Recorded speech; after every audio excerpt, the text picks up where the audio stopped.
મિત્રો હવે જો આપણે કેપેસિટન્સનું પારિમાણિક સૂત્ર લાવવું હોય તો કઈ રીતે લાવી શકીએ છીએ? તો કેપેસિટર માટે બહુ બધા સૂત્રો છે, પરંતુ કેપેસિટરનું જે બેઝિક સૂત્ર છે C is equal to Q by V. આ સૂત્રનો જો આપણે ઉપયોગ કરીએ તો અહીં તકલીફ એ થશે કે Vનું પારિમાણિક સૂત્ર ફરી પાછું તારવવું પડશે. એની જગ્યાએ Vનું કોઈ સહેલું સૂત્ર, તો Vનું જે પારિમાણિક સૂત્ર આપણે વાપરેલું હતું સૂત્ર એનો જ યુઝ કરી તો Q, Vની જગ્યાએ W બાય Q. હવે આ Q જશે ઉપર એટલે શું થઈ જશે? Q square by W.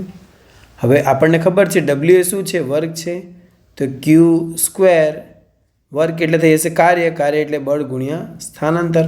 હવે અહીંથી આપણે સૂત્ર બનાવશું તો Q એટલે વિદ્યુતભારનું પારિમાણિક સૂત્ર થશે એમ્પિયર ટાઈમ, પરંતુ અહીંયા વર્ગ છે એટલે એમ્પિયર સ્ક્વેર ટાઈમ સ્ક્વેર છેદમાં બળનું પારિમાણિક સૂત્ર M1 L1 T-2, અંતરનું ફરીથી પાછું L1.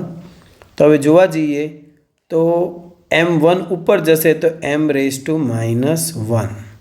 હવે L નીચે જોવા જઈએ તો L-2 છે, ઉપર જશે તો L-2.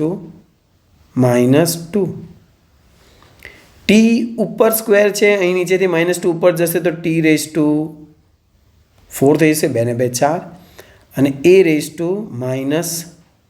તો તમારો 2 છે જ, માઇનસ નહીં પણ A-2 છે. તો આવી રીતે તમે કરી શકો છો M-1, L-2, T-4 અને A-2.